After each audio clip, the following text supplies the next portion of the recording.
Hello बच्चों, hello 12वीं वाले बच्चों, कैसे हैं? एक नंबर। चलिए, हम भी बहुत अच्छे हैं और आ गए हैं अगला लेक्चर लेकर के इलेक्ट्रोस्टैटिस्टिक्स का। ठीक है, तो इलेक्ट्रोस्टैटिस्टिक्स 03, इसके पहले 02 आ गया है। 1 और 2 1 लेक्चर में पढ़ाया गया चार्ज के बारे में और सेकंड लेक्चर में कूलम्स लॉ और डाइलेक्ट्रिक कांस्टेंट। आप नहीं देखे हो तो पहले जाओ डिस्क्रिप्शन में देखो और फिर थर्ड में आना, डायरेक्ट थर्ड में मत आना, क्योंकि यहाँ न्यूमेरिकल से हम लोग चालू करने वाले हैं जो वहां पढ़े थे। ठीक है, तो पढ़ाई चालू करने से पहले मैं हूं विकास सर और ये हम सबका चैनल विद्यास्थली वाले सर। तो पढ़ाई करना है तो विद्यास्थली वाले sir.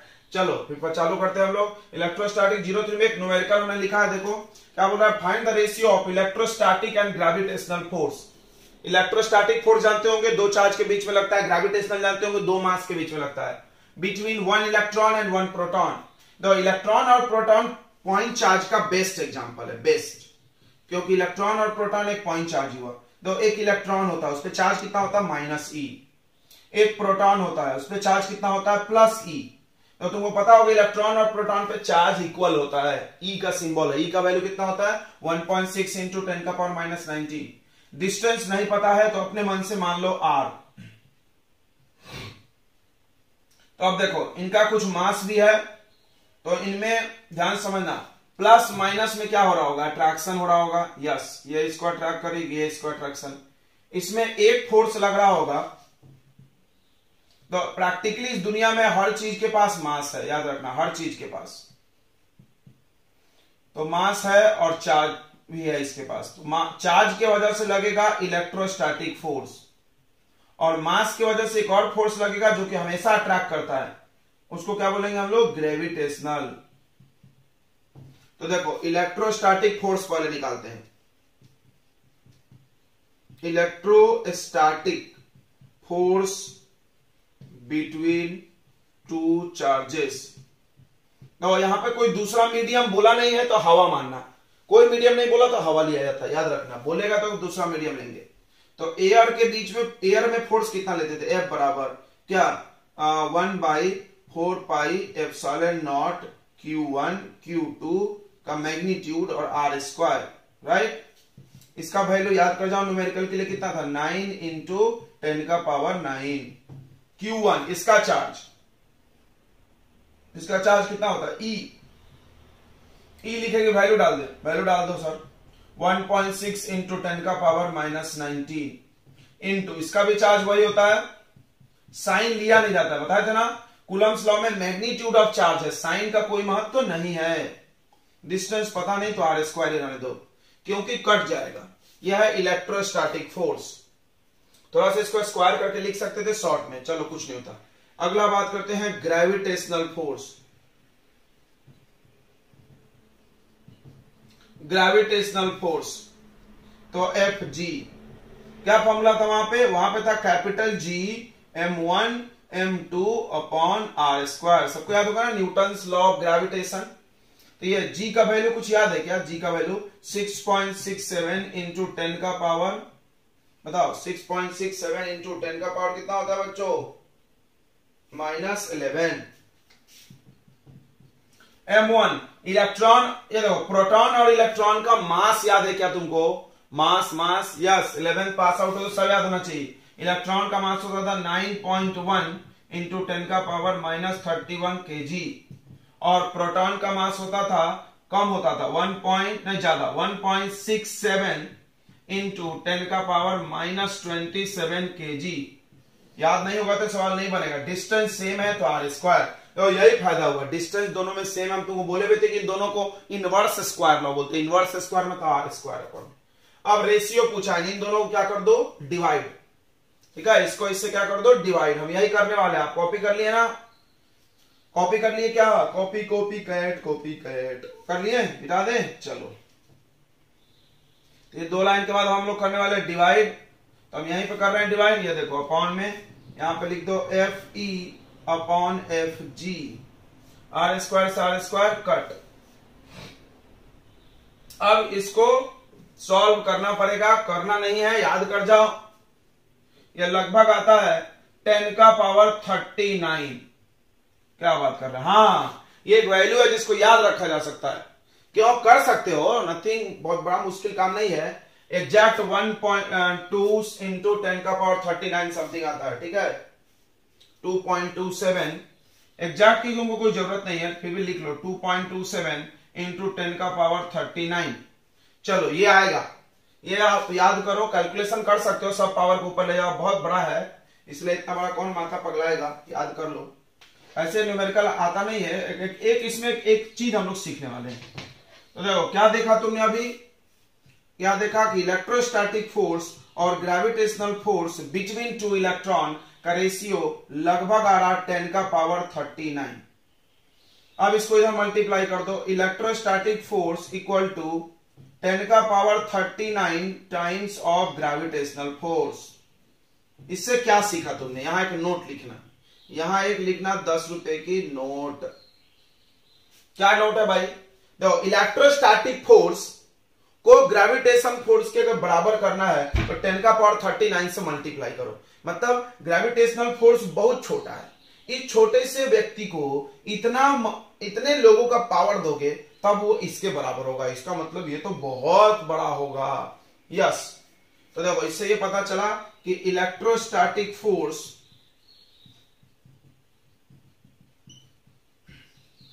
is 10 to the power 39 times stronger than gravitational force.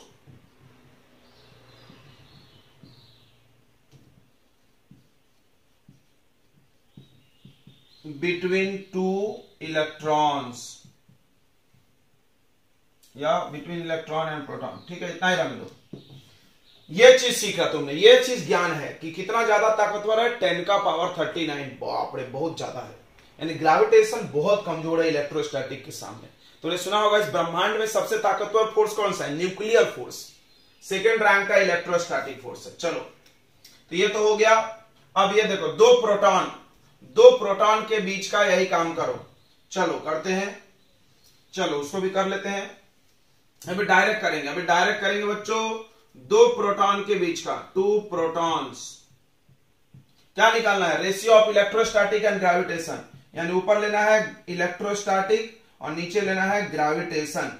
Electrostatic में क्या फॉर्मूला है, 1/4 पाई एप्सिलॉन नॉट, डायरेक्ट करना है ना तो इसका वैल्यू डाल देते हैं 9 इंटू 10 का पावर 9।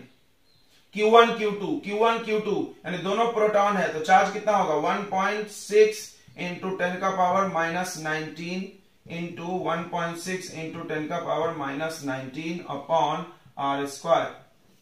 अब ग्रेविटेशन, पहला कैपिटल G का वैल्यू 6.67 इंटू 10 का पावर -11। M1 M2 दोनों का मास सेम होगा, 1.67 इंटू 10 का पावर -27।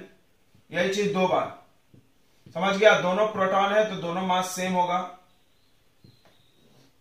Are square. अब इसको सॉल्व करना सीख लो, देखो इसको काट देना, इसको इससे काट देना, कैसे, लगभग सेम मान लिया था, लगभग, देखो अप्रॉक्स में कैलकुलेशन करना। तो ये रेशियो इलेक्ट्रोस्टैटिक और ग्रेविटेशन का आएगा 10 का पावर 36, 10 का पावर 36,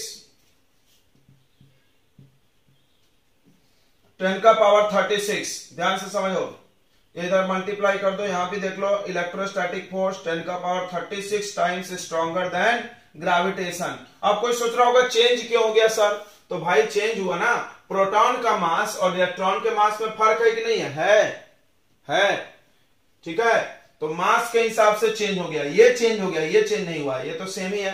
तो इलेक्ट्रोस्टैटिक फोर्स दो प्रोटॉन में लो या एक इलेक्ट्रॉन प्रोटॉन में लो, चार्ज दोनों पे सेम होता है तो वो सेम आएगा, लेकिन ग्रेविटेशन वाला चेंज होगा क्योंकि मास अलग अलग है दोनों का, ठीक है, तो उस वजह से ये थोड़ा सा चेंज हो गया। चलो इसका सी क्वेश्चन पार्ट करते हैं, अच्छा लग रहा है क्वेश्चन, तो बहुत अच्छे क्वेश्चन है ये सब, छोटे छोटे हैं लेकिन अच्छे सवाल है। तो इसका सी कौन सा है, तो सी बोल रहा है calculate acceleration of electron and proton due to electrical force of their mutual attraction when they are at 1 angstrom, यानी एक इलेक्ट्रॉन है और एक प्रोटॉन है, प्रोटॉन पे भी चार्ज वही होता है, याद रखना, साइन इसमें माइनस और इसमें प्लस होता है, ऐसे लिखे थे इलेक्ट्रॉन ऐसे प्रोटॉन, ये इसको अट्रैक्ट कर रहा है, ये इसको अट्रैक्ट कर रहा है, डिस्टेंस दिया 1 एंगस्ट्रॉम। एंगस्ट्रॉम मतलब 10 का पावर कितना होता है, -10। तो बता रहा है, अब देखो फोर्स अगर लग रहा है तो एक्सेलरेशन होगा। What is four acceleration, change in velocity. तो बहुत सिंपल सवाल है यार, फोर्स का फॉर्मूला होता है m इंटू ए। जिसका एक्सेलरेशन चाहिए उसका मास रखो, जिसका एक्सेलरेशन चाहिए उसका मास रखो, समझ रहा होगा ना। तो देखो चलो बना लेते हैं, पहले फोर्स निकाल लेते हैं। फोर्स कैसे निकलेगा, वही के यानी 1/4 पाई एप्सिलॉन नॉट। उसके बाद बताओ दोनों का चार्ज, इसका भी चार्ज E उसका भी charge E upon r square. R के जगह पर नहीं, फॉर्मूला लिख ले पहले, Q1 Q2 upon r square. तो दोनों का चार्ज तो सेम है, कितना है चार्ज बाई E, और इसका वैल्यू कितना होता है 9 इंटू 10 का पावर 9। Q1 इसका चार्ज बताओ कितना, 1.6 इंटू 10 का पावर -19। इसका स्क्वायर कर दे क्या, यस सेम ही है ना दोनों पे वैल्यू। आर स्क्वायर, आर एक 1 एंगस्ट्रॉम, 1 एंगस्ट्रॉम यानी 10 का पावर -10 का स्क्वायर। अब ये 9 इंटू 10 का पावर 9। अब इसको ऐसा करो, देखो नंबर्स को सामने लिख लो, 1.6 इंटू 1.6 इंटू, तो पावर को अब एक साथ 10 का पावर 9 यहां पे है, यस 19 2 -38 यहां पे, और ये 10 गुना 20 ऊपर चला गया तो +20। बोलो एक झटके में आया क्या, पावर पावर तो है यार, पावर का तो तुमको आता ही होगा, बड़े हो तुम। ये -20 ऊपर आके +20, बाकी ऊपर वाला सेम साइन लिखा हुआ है। इसको कर लो थोड़ा, पावर को बस सॉल्व कर लो, कितना आ रहा है ये, तो प्लस में दिए दोनों है, तो 20 और 9 कितना हो गया 29, और ये 38 में से 29 माइनस कर लो, कितना है 29 और 8 9 -9, बिग नंबर का साइन। ओके गुड, चलो आगे बढ़ते हैं। एक्सेलरेशन चाहिए, तो देखो एक्सेलरेशन ऑफ इलेक्ट्रॉन, ध्यान देंगे इधर, एक्सेलरेशन ऑफ इलेक्ट्रॉन। तो अगर फोर्स लग रहा है तो एक्सेलरेशन होगा, किसी भी चीज को फोर्स लगाओ तो चलेगी, एक्सेलरेट होगी, चेंज इन वेलोसिटी होगी। तो acceleration force equal to mass into acceleration. तो एक्सेलरेशन इक्वल टू क्या होगा, फोर्स अपॉन मास। क्या दोनों का एक्सेलरेशन सेम होगा, नहीं, क्योंकि मास अलग है, फोर्स सेम है। तो ई लिख लो यहाँ पे, फोर्स हो गया ये 9 इंटू 1.6 इंटू 1.6 इंटू 10 का पावर -9 अपॉन ये कितना आ रहा है मास ऑफ इलेक्ट्रॉन 9.1 इंटू 10 का पावर -31। ये इसे काट ले, यस अप्रोक्स में सेम है। ये पावर ऊपर लेके चले जाओ, 16 का स्क्वायर 2.56 इंटू 10 का पावर, सही है ना, 16 का स्क्वायर -9 प्लस 31, तो ये 9 में से 1 गया तो 8, और ये 30 हो गया, 30 में से 8 गया 22, 2.56 इंटू 10 का पावर 22। बाप रे कितना एक्सेलरेशन है यार, बहुत ज्यादा है, बहुत फास्ट हो गया। चलो अब अगला एक्सेलरेशन ऑफ, ये मिटा दे क्या, ऊपर कर देते हैं।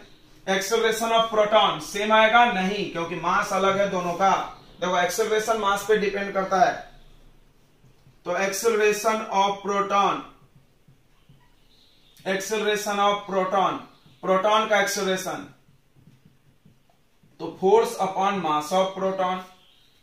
अब बताओ फोर्स 1.6 इंटू 1. सॉरी फोर्स ये है 9 इंटू 1.6 इंटू 1.6 इंटू 10 का पावर -9 अपॉन, चलो बताओ मास ऑफ प्रोटॉन, याद है ना 1.67 इंटू 10 का पावर -27। ये इसको काट दे, यस काट सकते हैं, लगभग में करना है यार, एग्जैक्ट नहीं होता है, सब बहुत बड़े कैलकुलेशन है। तो 16 इंटू 9 कर लेना, और 144 होता है क्या, 1.44 इंटू 10 का पावर -9, और ये +27, तो यहां से 7 चला गया तो 20 हो गया, यहां 2 बचा, 20 में से गया तो 18, 1.44 इंटू 10 का पावर 18। तो कौन ज्यादा तेजी से चल रहा है बताओ, कौन ज्यादा फास्ट चल रहा है, जिसका मास, देखो आप ओरली बता सकते, ज्यादा फास्ट ये चल रहा, कैसे कैसे, तो acceleration is inversely proportional to mass, जिसका मास कम जो हल्का वो ज्यादा धक्का लगेगा, वो ज्यादा तेजी से चलेगा। समझ में आया ना, दो चीज ऐसे खींच रहे हैं। अब इसमें एक हल्का है और एक भारी है, दोनों बराबर फोर्स से खींच रहे हैं, तो कौन जम से आएगा, जो हल्का है, बहुत आसान। तो एक नोट तुम यहां और लिखो, क्या नोट लिखो कि acceleration of electron is greater than acceleration of proton. का है because mass of electron is less than proton. और यहाँ लिख दो acceleration is inversely proportional to mass. इससे क्या होता है, दिमाग में फिट होता है चीजें, समझ में आ रहा है ना। कोई भी न्यूमेरिकल करो ना तो ऐसा नोट बनाओ, ऐसा उंगली बना दो, ध्यान दो ये किसका उंगली है, टूट गया है, ध्यान दो, क्या ध्यान दो, वही ये चीज हमने सीखा इस सवाल से। तो हर सवाल में एक मैसेज होता है, ये बात समझ गया बच्चों। चलो फिर अगला क्वेश्चन हम लिखते हैं।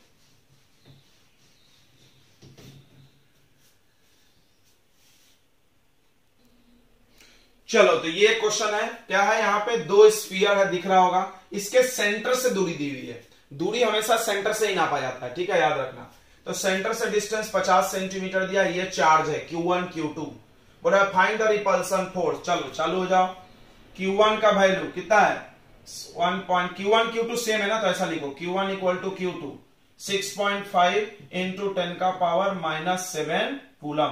पिछला सवाल समझ में आया ना, नहीं आया तो आप डबल से उसको रिवाइंड करके देखो, ठीक है, आ जाएगा। कुछ ज्यादा भारी नहीं है, बस कैलकुलेशन बड़ा दिखाया। रेडियस देखो, मतलब सॉरी डिस्टेंस 50 सेंटीमीटर, फिजिक्स में ऐसा यूनिट चाहिए, तो सेंटीमीटर को मीटर बना लेते हो, 50/100 कितना आ रहा, 1/2 मीटर, हाफ मीटर। पहला फोर्स ऑफ रिपल्सन, रिपल्सन ही लगेगा, दोनों प्लस है तो रिपल्सन लगेगा। तो इलेक्ट्रोस्टैटिक फोर्स क्या होगा, न्यूमेरिकल के लिए लिखते जाओ, 9 इंटू 10 का power 9 Q1 Q2 by are square. कोई दिक्कत नहीं है ना, 1/4 पाई एप्सिलॉन नॉट का वैल्यू यही होता। 9 इंटू 10 का पावर 9 इंटू Q1 Q2, तो यह आ गया 6.5 इंटू 10 का पावर -7 का स्क्वायर कर देगा, हाँ, आर स्क्वायर 1/2 का होल स्क्वायर, पलट के ऊपर चला जाएगा, यह आ रहा है 9 इंटू 10 का 6.5 इंटू 6.5 इंटू ये 2 का स्क्वायर 4 के ऊपर चला गया, समझ रहा है। अब पावर को किनारे में रखते हैं हम, सबसे पहले 9 -14, सही है ना, 7 2 सा। अब इसको मल्टीप्लाई सल्टीप्लाई करना पड़ेगा, कर लो, और ये आ रहा है 10 का पावर, बताओ कितना आ रहा है, 10 का पावर -5, सही है, 10 का पावर कितना आ रहा है, -5, और इसको कर लो मल्टीप्लाई, मल्टीप्लाई करके आ रहा है 1521, ठीक है। इसको तुम चाहो तो थोड़ा डेसिमल के फॉर्म में लिख सकते हो, अभी डेसिमल यहां है, डेसिमल को 3 प्लेस कहां ले जाओ आगे, साइंटिफिक फॉर्म में, तो ऐसा लिखो 1.521 इंटू 10 का पावर, देखो डेसिमल इधर जाएगा, डेसिमल देखो ध्यान सुनेंगे, डेसिमल ये कौन सा साइड है, राइट साइड की लेफ्ट साइड, बताओ ये कौन सा साइड है, बताओ डेसिमल कौन सा साइड में जा रहा है, ये राइट साइड में, तो 10 का पावर कैसा होगा, लेफ्ट में जा रहा है तो प्लस में पावर भरेगा, तो +3, समझ में आ रहा है, कितना प्लेस गया, 1 2 3 प्लेस, तो ये +3, तो ये 1.521 इंटू 10 का पावर कितना आ गया, -2 न्यूटन। समझ में आ गया, समझ में आ गया होगा बच्चों।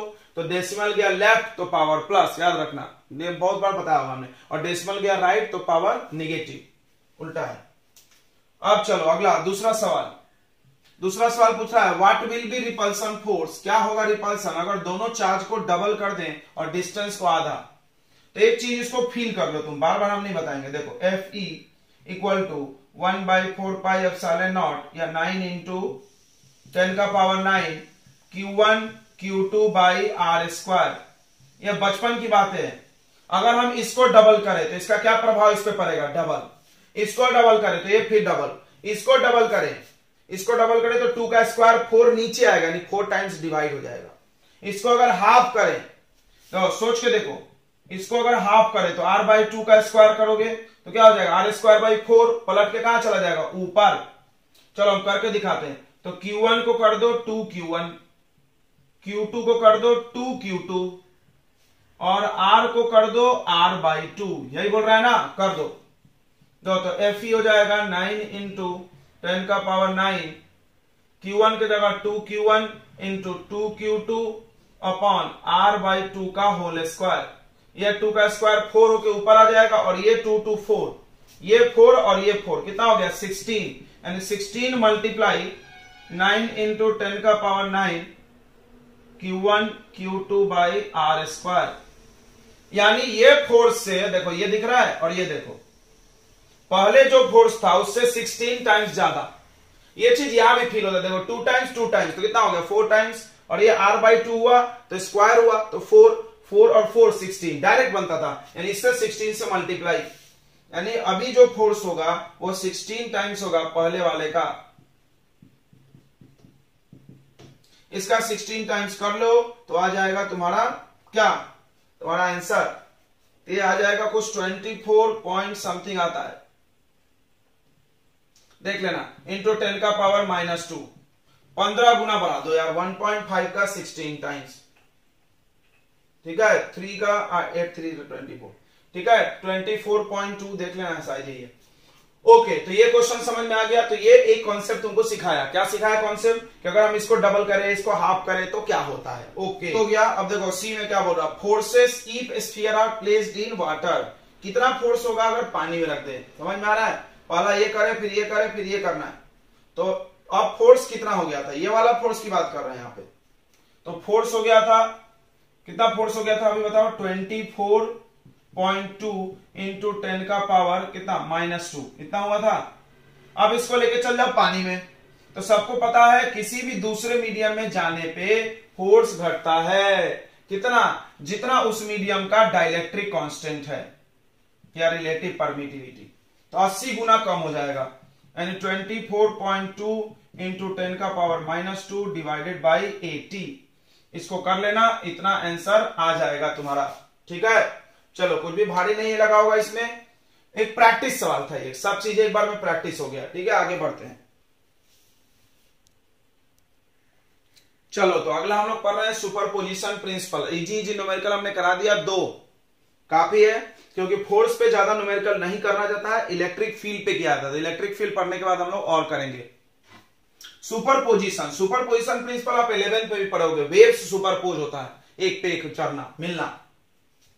तो सुपरपोजिशन प्रिंसिपल क्यों बनाया गया था, to calculate forces between multiple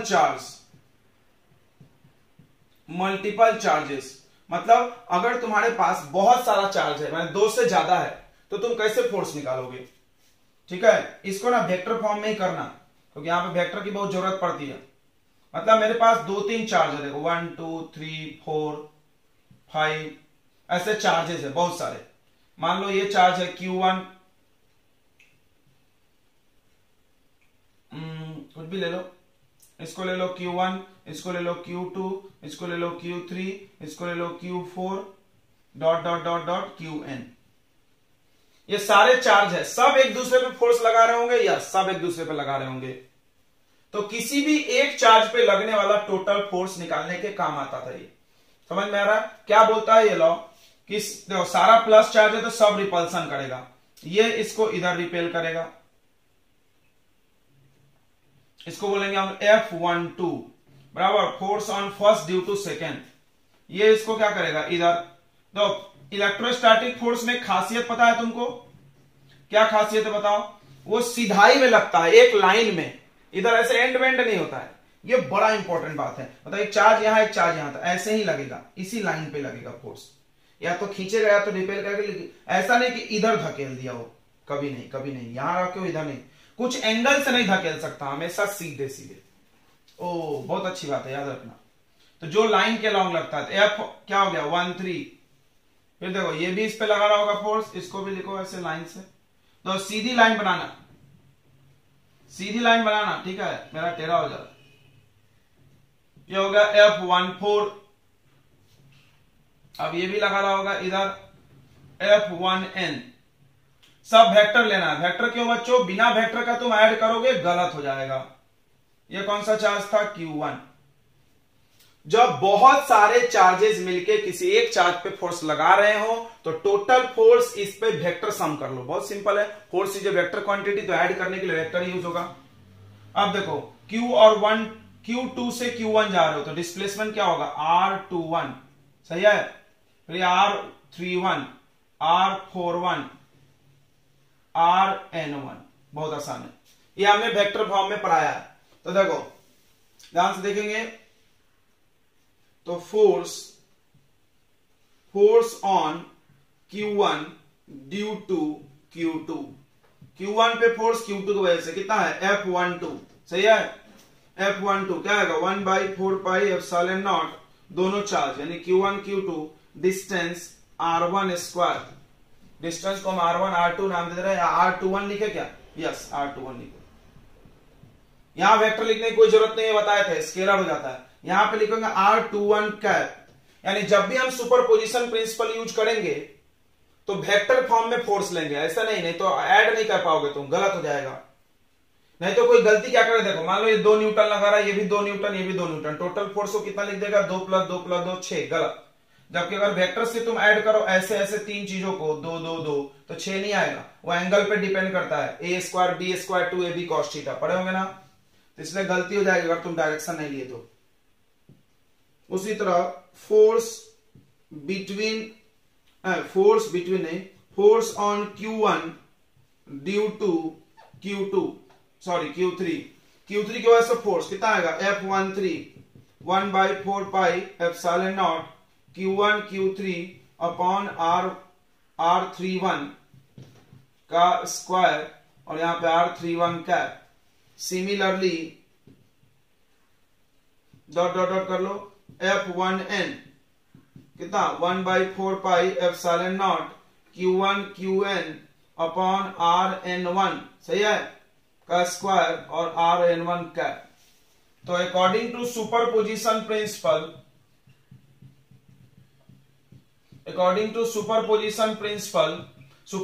principal क्या बोलता है, the net force on A given charge, the net force on A given charge, किसी भी एक चार्ज पे लगने वाला पूरा force is the vector sum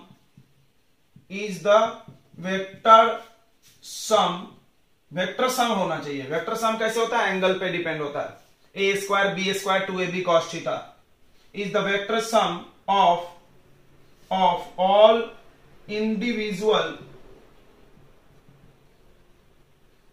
forces acting on it.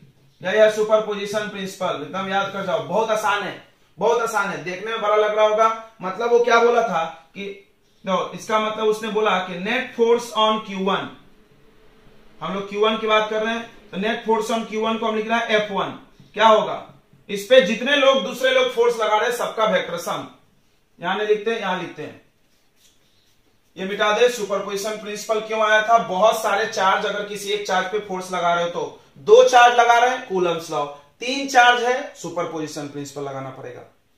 बहुत सिंपल है यार, ऐसे ही करते हैं हम लोग। नेट फोर्स ऑन Q1 यानी F1 वेक्टर कितना आएगा, F1 1 पे कौन लगा रहा है 2 लगा रहा, 1 पे कौन लगा रहा है 3 लगा रहा, 1 पे कौन लगा रहा है 4 लगा रहा है, डॉट डॉट डॉट, और 1 पे कितने चार्ज लगा रहे हैं n चार्ज, तो इन सारे चार्जेस का वेक्टर सम, यही है सुपरपोजिशन प्रिंसिपल, ये जो लिखा हमने क्या, net force on Q1 F1 यानी net force on Q1 is vector sum of all individual forces apply on it.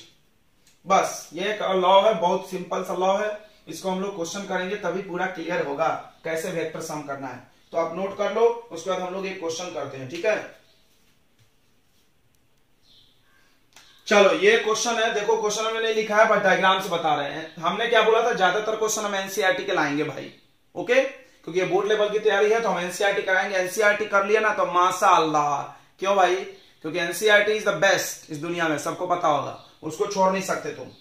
तो चलो एनसीईआरटी के क्वेश्चन हम कराते हैं, मोस्टली जितने करा रहे हैं, पिछला भी जो कराया था वो सब उसी का था।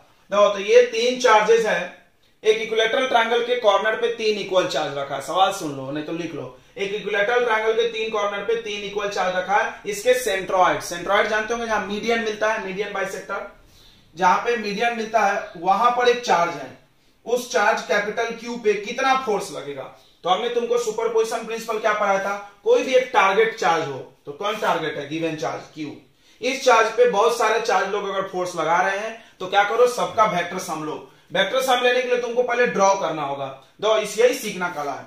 तो ये चार्ज इसको कैसे फोर्स लगा रहा हो, तो इसको ऐसे लाइन से जोड़ो, डक डक डक डक इधर की तरफ, फील हुआ।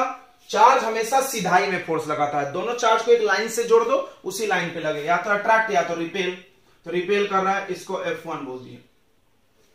तो फोर्स तो तीनों सेम ही लगाएगा क्योंकि चार्ज सेम है। फिर देखो ये इसको किधर लगाएगा, ऐसे। ये डॉटेड लाइन का जरूरत नहीं है, फिर भी जोड़ा जाता है ताकि दिखे कि इधर का।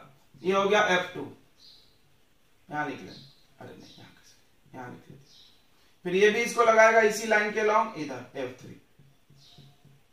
ये करना जरूरी है क्योंकि vector is very important. Vector में डायरेक्शन चाहिए भाई। तो देखो F1 हो चाहे F2 हो चाहे F3 हो, तीनों तो इक्वल है क्योंकि चार्ज सेम है। अब दूरी का लफड़ा है यार, तो दूरी एक काम करो, कुछ भी मान लो, दूरी कुछ भी मान लेते हैं।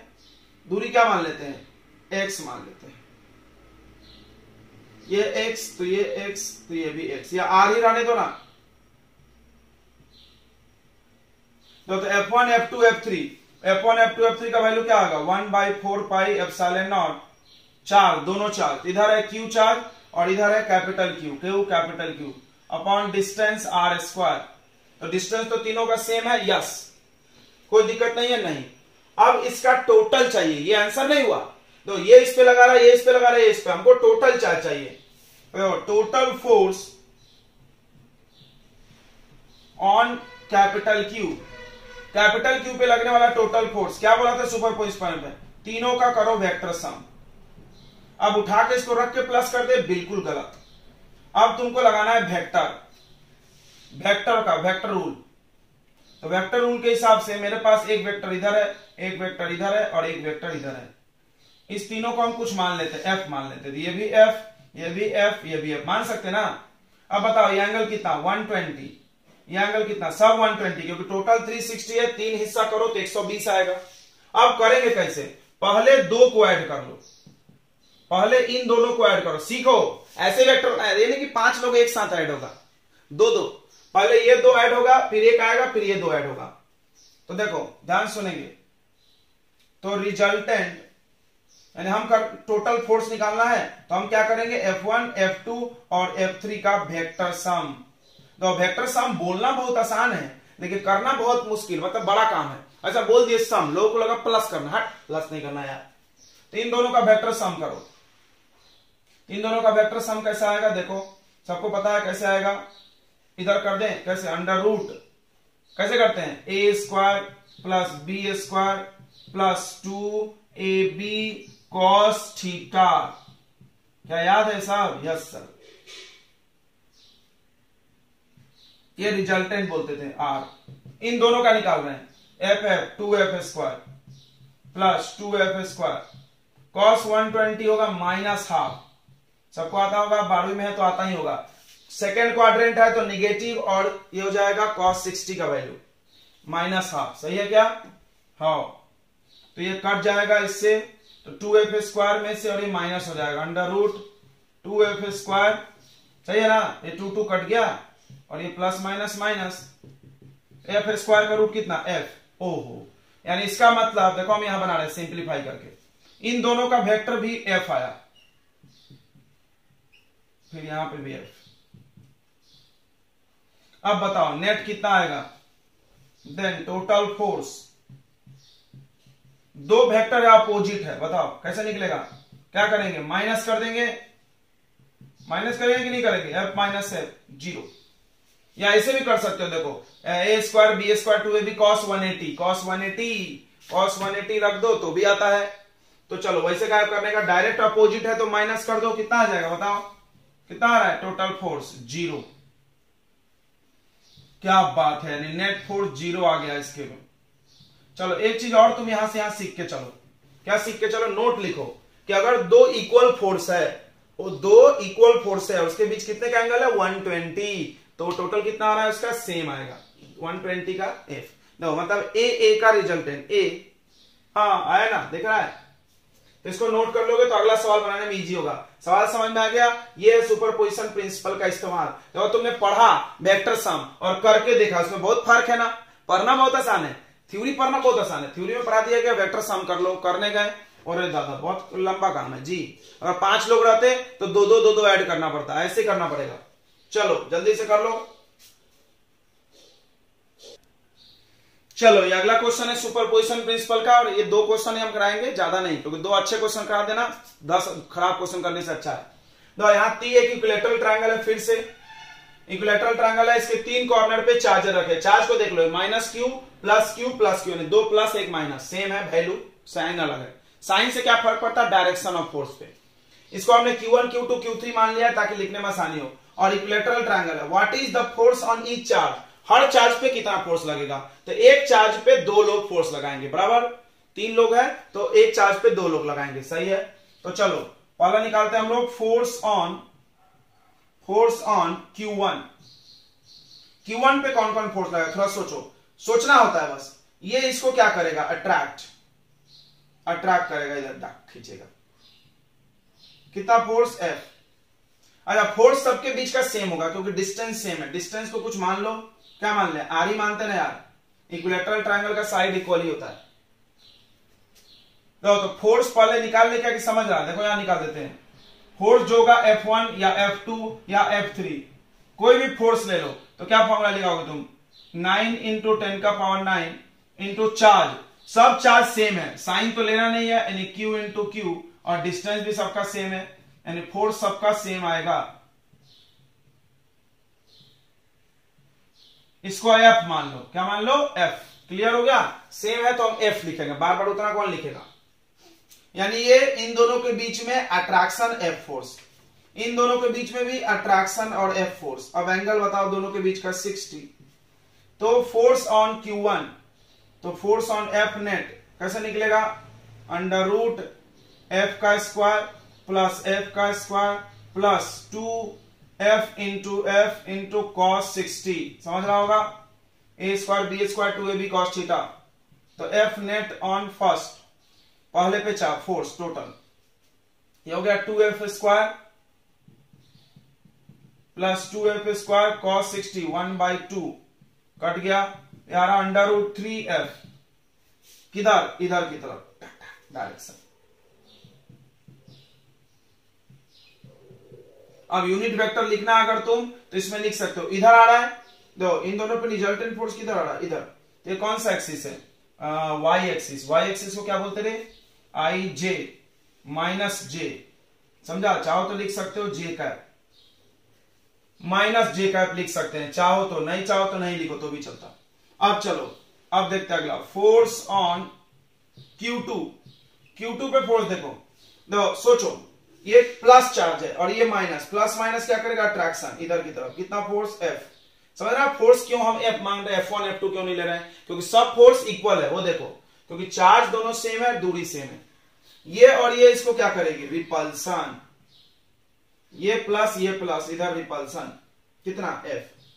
अब बताओ ये एंगल कितना, 120 एंगल चाहिए, क्योंकि ये 60 है। यानी अब तुम्हारे पास 2 वेक्टर है, एक इधर है F और एक इधर है F, और दोनों के बीच एंगल है 120।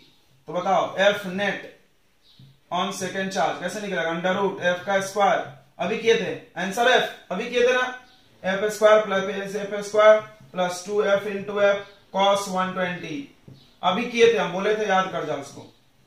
तो ये आ गया 2F² प्लस 2F² इंटू -½ ये कट जाता है, और ये आएगा F किसके तरफ, बताओ, इन दोनों का टोटल किधर आएगा, इधर आएगा ना, टोटल भी समझते जाना चाहिए। अब इसकी बात करो,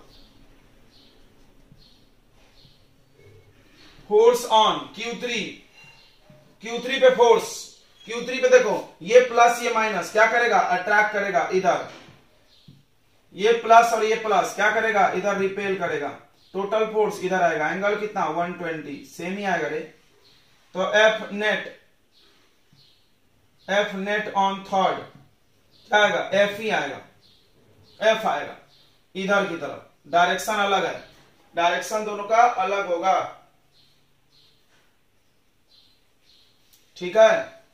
यहां लिख सकते हो इन द बाइसेक्टर ऑफ, इन दोनों के बीच के एंगल के बाइसेक्टर पे, और यहां इन दोनों के।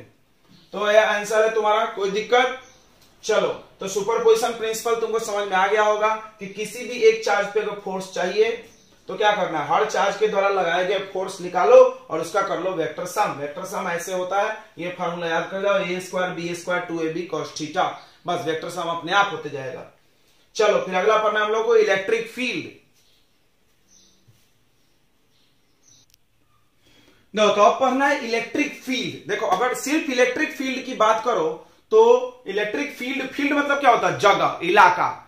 इलेक्ट्रिक फील्ड एक स्पेस है, एक जगह है चार्ज के चारों तरफ का, जहां पर उस चार्ज की वजह से फोर्स को फील किया जा सकता है, महसूस किया जा सकता है। ध्यान सुनना, इलेक्ट्रिक फील्ड क्या हो गया, the space around a charge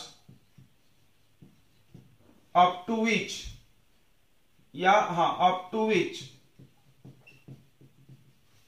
it can apply force on another charge,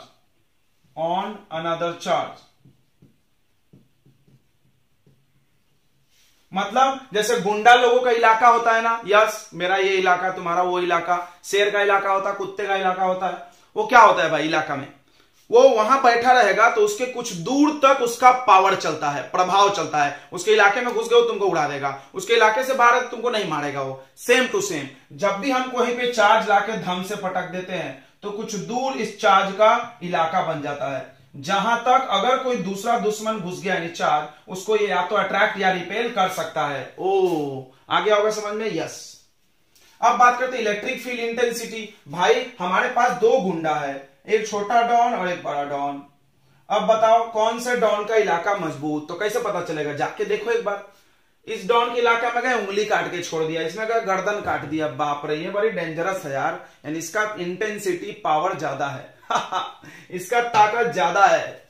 तो इंटेंसिटी ऑफ इलेक्ट्रिक फील्ड का क्या मतलब है, ताकत। वो कैसे नापा जाएगा, तो यहां पे कोई चार्ज तुमने रखा, यहां पे कोई चार्ज रखा, इसमें तुम एक दूसरा चार्ज लेके जाओ, अगर उस पे जितना ये फोर्स लगाएगा उसी से नापना है। यानी इंटेंसिटी को डिफाइन कैसे किया जाता है, ई इसका सिंबल है, force upon test charge.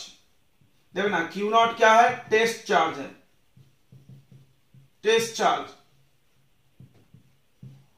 Definition सुन लो, क्या बोलेंगे, द फोर्स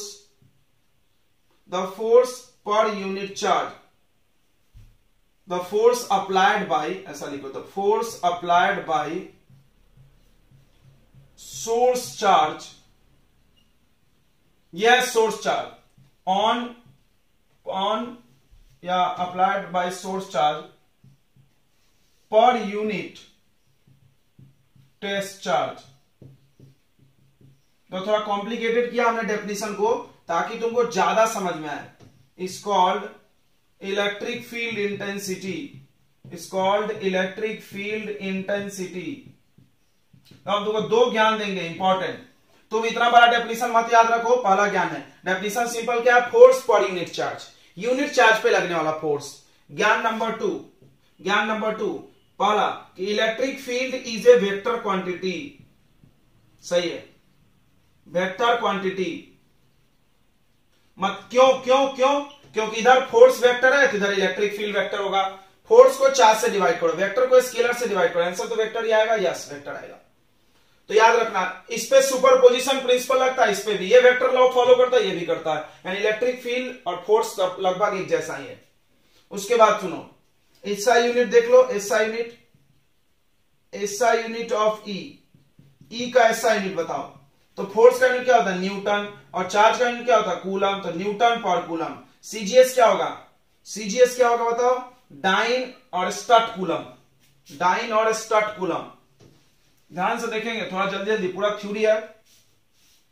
अब एक चीज इंपॉर्टेंट ध्यान दो, क्या नोट है ये, नोट क्या है कि जो टेस्ट चार्ज होना चाहिए, test charge should be very small, बहुत छोटा। मतलब Q नॉट जो होना चाहिए वो टेंस टू 0 के बराबर, मतलब एकदम लगभग 0 के बराबर। 0 नहीं हो सकता क्योंकि anything divided by 0 not defined, infinity हो जाएगा। 0 नहीं रख सकते, लेकिन एकदम 0 ही रखना। तो इसको कोई लोग सो ई को हम ऐसे भी लिखते हैं, देखो limit Q nought tends to zero. देखेंगे बायोलॉजी वाले समझे होंगे, लिमिट एक मैथ का ऑपरेशन होता है जिसमें किसी भी चीज के वैल्यू को बहुत छोटा किया जाता है, यानी Q नॉट बहुत टेंड्स टू जीरो है और F बाई Q नॉट। अब इसको समझेंगे कि सर आपने ये क्यों बोला। तो होता क्या है, अगर मान लो यहां एक गुंडा बैठा है, ध्यान समझना एग्जांपल को, यहां एक गुंडा बैठा है, उसका कुछ पावर है और इसमें कोई हीरो आ गया इसके इलाके में, तो हीरो अगर ज्यादा पावरफुल है तो ये गुंडे को मार के भगा लेगा और अपना इलाका कायम करेगा। देखे होंगे पिक्चर में गैंग्स ऑफ वासेपुर। तो मतलब ये जो आएगा वो कमजोर अगर रहेगा तो इसके इलाके में कुछ प्रभाव नहीं डाल सकता। फील हो रहा है? नहीं हो रहा। चलो अब इसकी भाषा में सुन लो। हमारे पास कोई एक चार्ज है, उसका अपना इलेक्ट्रिक फील्ड होता है, उसका अपना ताकत होता है। अगर उसमें तुम कोई दूसरा बड़ा चार्ज लाओगे तो उस चार्ज का भी इलेक्ट्रिक फील्ड होगा और उसका भी इलेक्ट्रिक फील्ड यानी Q नॉट का इलेक्ट्रिक फील्ड Q को डिस्टर्ब कर देगा, कम कर देगा या बढ़ा देगा, कुछ कर देगा। समझ में आ रहा होगा? वेक्टर है भाई, वेक्टर मतलब अगर एक तरफ है तो ऐड होकर बढ़ जाएगा। फोर्स में फील करो ना यार, फोर्स में। समझ में आ रहा? तो क्या होगा, ये आने से इलेक्ट्रिक फील्ड या तो बढ़ जाएगा या तो घट जाएगा। हम चाहते हैं इलेक्ट्रिक फील्ड डिस्टर्ब नहीं होना चाहिए, क्योंकि हम इसका इलेक्ट्रिक फील्ड पूछ रहे थे, इसका असली ताकत पूछ रहे थे, इन दोनों का मिला के नहीं पूछ रहे थे, इसलिए हमने बोला इसको एकदम कम रखो, यानी एकदम एक मरियल सा उठा के लाओ चार्ज, एकदम जीरो के बराबर, ताकि इसके खुद का कोई औकात नहीं हो, जो औकात हो सब इसका हो, तो हम इसका इलेक्ट्रिक फील्ड निकाल लेंगे। नहीं समझा? फिर से नो, अगर तुम बड़ा चार्ज लाते तो वो चार्ज जो ला रहे हो उसका इलेक्ट्रिक फील्ड पहले वाले चार्ज के इलेक्ट्रिक फील्ड को डिस्टर्ब कर देता। इसलिए हम जो ला रहे हो चार्ज बहुत छोटा लाओ ताकि वो डिस्टर्ब नहीं करे। ये चीज कारण है, ध्यान रखना। यहां लिख सकते हो because Q not can disturb electric field of Q के इलेक्ट्रिक फील्ड को डिस्टर्ब कर सकता है, इसलिए बहुत छोटा लाना। एक चीज दिमाग में डाल लिए, तीन चीजें हमने बताई। वेक्टर क्वांटिटी है, बिकॉज, क्यों वेक्टर बताओ, बिकॉज F इज वेक्टर, ये इसका यूनिट हो गया न्यूटन पर कूलम। तीसरी बात, यहां जो Q नॉट होगा बहुत छोटा रखना है, बहुत छोटा, लगभग जीरो के बराबर, इसको ऐसा भी लिखा जा सकता है। ओके चलो, अब एक चीज और समझना, और एक चीज समझ लेना, फिर निकल लेंगे हम लोग आगे। और एक चीज समझना, अब ये इलेक्ट्रिक फील्ड देखो, तो ध्यान से अगला चीज समझो कि इलेक्ट्रिक फील्ड और इलेक्ट्रिक फील्ड इंटेंसिटी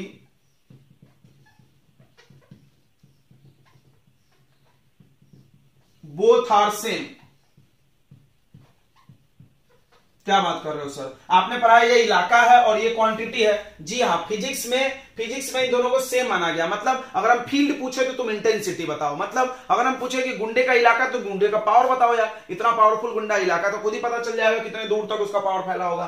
तो याद रखना, इलेक्ट्रिक फील्ड और इलेक्ट्रिक फील्ड इंटेंसिटी क्या है, सेम है। अगर हम तुमसे फाइंड इलेक्ट्रिक फील्ड, तुमको ये E निकालना है। ओके ध्यान सुनेंगे। अगला, electric field help to calculate force on any charge in field of another charge या by another charge applied by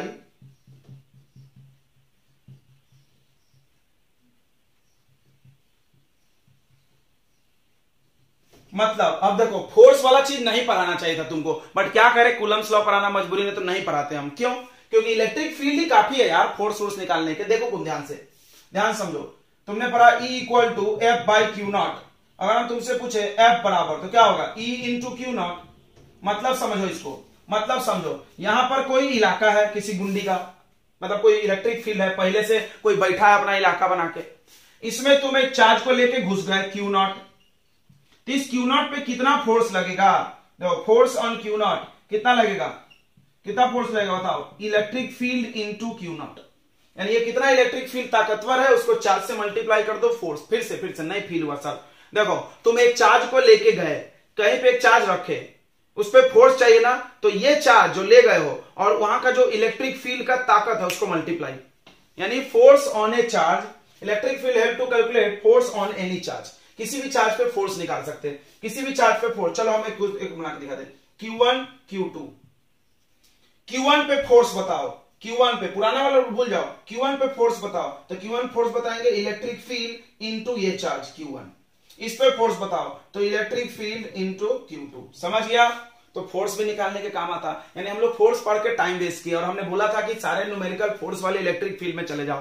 तो अब इलेक्ट्रिक फील्ड का वेक्टर क्वांटिटी है, इसमें सुपरपोजिशन प्रिंसिपल लगता है, तो उसमें भी लगेगा फोर्स वाले में। तो उसके पहले हम लोग पढ़ेंगे, उसके बाद electric field due two point charge. Clear हो गया तुमको इलेक्ट्रिक फील्ड का डेफिनेशन? चलो इतनी बातें तुमको नहीं समझा, तुम एक बात समझो, E equal to F by Q nought, बात खत्म। बस इतना समझ के आगे निकलो।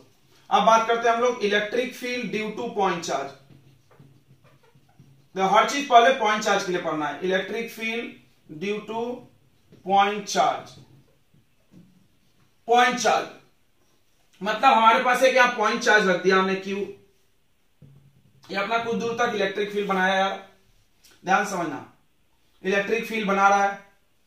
अब हमने क्या बोला था, इलेक्ट्रिक फील्ड जांच कैसे करोगे, कैसे कैसे पता चलता है कि प्लग में करंट है? देख के नहीं, टेस्टर लाओ, टक लगाओ, लाइट जल गया, इलेक्ट्रिक ये है, क्या बोलते हैं, ये करंट है।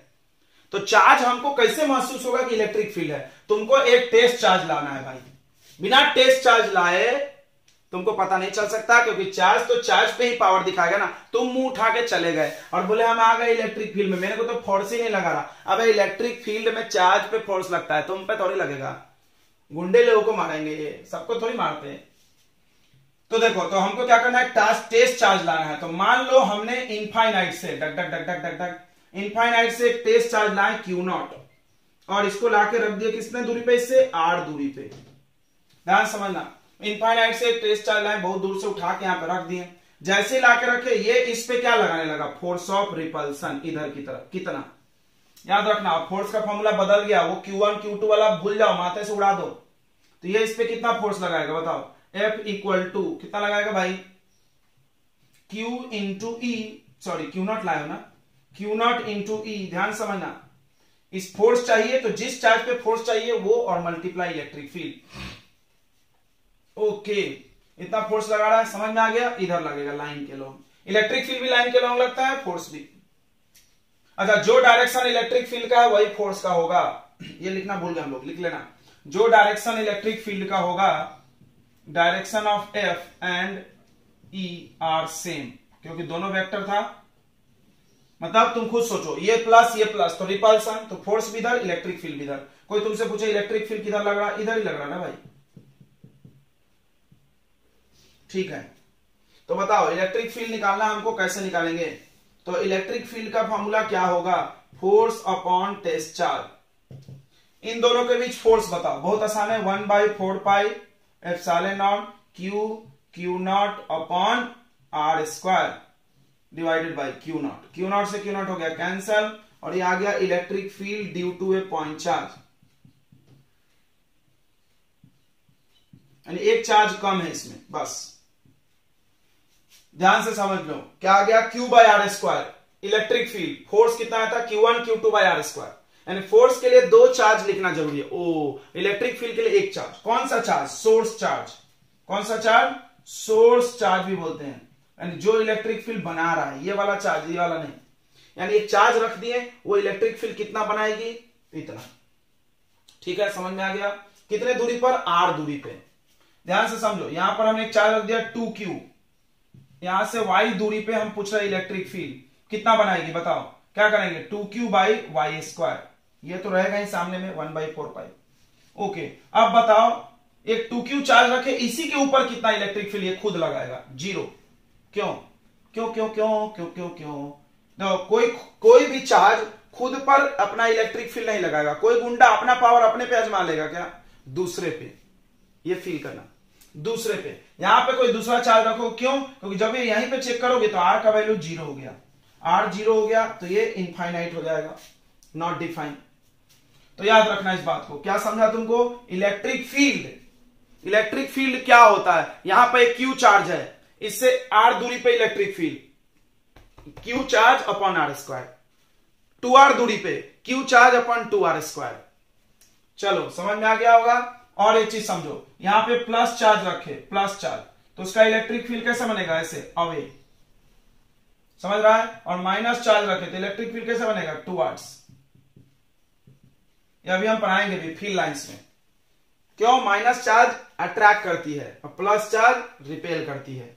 फील करो किसको किसको, टेस्ट चार्ज को। टेस्ट चार्ज कैसा होता है, हमेशा 1 कूलम +1, बहुत कम रखना उसको। ओके, तो इलेक्ट्रिक फील्ड में तुमने 4-5 चीजें सीख ली। पॉइंट चार्ज का इलेक्ट्रिक फील्ड याद करो। तो चलो तुमने क्या क्या सीखा, हम फिर से समराइज कर दे रहे हैं। इलेक्ट्रिक फील्ड ये डेफिनेशन है, एक चार्ज रखे हो Q, उसका इलेक्ट्रिक फील्ड वो कितना बनाएगी, 1/4πε0 Q/r²। क्या है ये, कोई भी एक चार्ज रखे, उससे r दूरी पे वो लगा रहा है इलेक्ट्रिक फील्ड।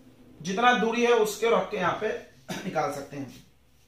ठीक है, इतना समझ में आ गया। चलो अब आगे पढ़ना है हम लोग को सुपरपोजिशन प्रिंसिपल। अच्छा, ग्राफ पढ़ लेते थोड़ा सा।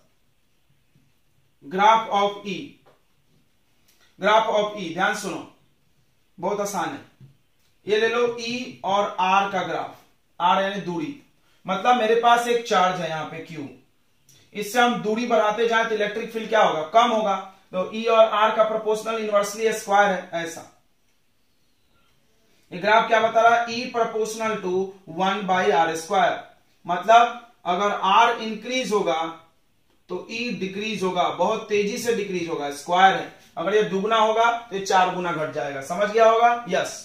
यानी जितना जितना दूर जाओगे, तो अगर तुम यहां पे चेक करो इलेक्ट्रिक फील्ड ज्यादा, यहां पे चेक करो कम, यहां पे चेक करो और कम। समझ रहा है, एरो क्या बताता है, एरो की लंबाई बताता है वैल्यू। ये ज्यादा लंबा एरो मतलब ज्यादा इलेक्ट्रिक फील्ड, कम कम कम। तो जितना ज्यादा दूर चेक करोगे इलेक्ट्रिक फील्ड उतना कमजोर हो जाएगा।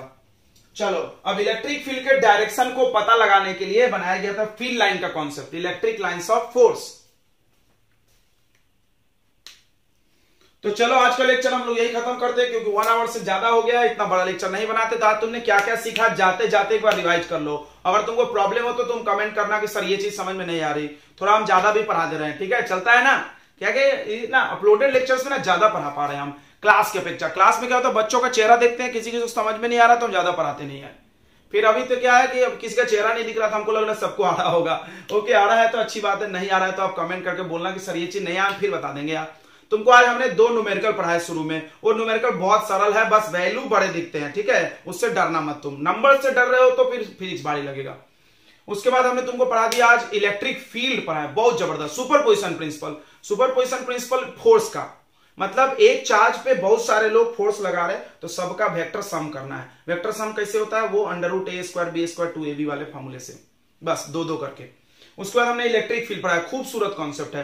फोर्स को अब हटाना है, इलेक्ट्रिक फील्ड को लाना है, बराबर। कांग्रेस हटाना है, बीजेपी लाने वाला। मतलब फोर्स क्या है, प्रॉब्लम क्रिएट करेगा। फोर्स के लिए 2 चार्ज की जरूरत है, इलेक्ट्रिक फील्ड के लिए 1 चार्ज।